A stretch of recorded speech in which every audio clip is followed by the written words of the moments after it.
Türkiye'ye tətile gələndə yüksək məbləğlər xərcləyib sonradan peşman olmaq istəmirsinizsə, onda bunlara mütləq diqqət yetirməlisiniz.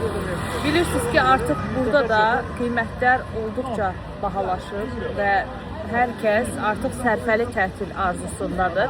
Bir məkana oturacaqsınızsa, həmin məkanın çöldə yerləşdirdiyi bax belə qiymət cədvəli var. Bu qiymət cədvəlinə mütləq baxmaq lazımdır. Elə bilməyin ki, siz bu qiymət cədvəlinə baxanda qıraqdan, kənardan pis görsənəcək. Əsla. Çünki hər kəs eyni şeyi edir. Əvvəlcə qiymət cədvəlinə baxırsınız.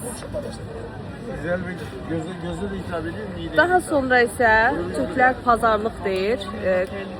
Onu etməyə çalışırsınız burada çalışanlarla. Hər şeyin qiymətini soruşursunuz. Düşünməyin ki, balaca bir məzədir, bunun qiyməti neçə ola bilər ki? Yox. Yəni, o qədər ki, fərqli qiymətlər var və bu tənzimlənmir. Tətiliniz, necə deyərlər, burnunuzdan gələ bilər. Bunların yaşanmaması üçün mütləq şəkildə bütün məkanların qarşısında onların menyuları var. Hər detalına qədər fikir verin, qiymətləri danışın əvvəlcədən, razılaşın. Hətta qiymətdə mütləq şəkildə endirim eləyin ki, sonradan tətildən evə qaydanda bir neçə aylıq maaşınız əlinizdən çıxmasın.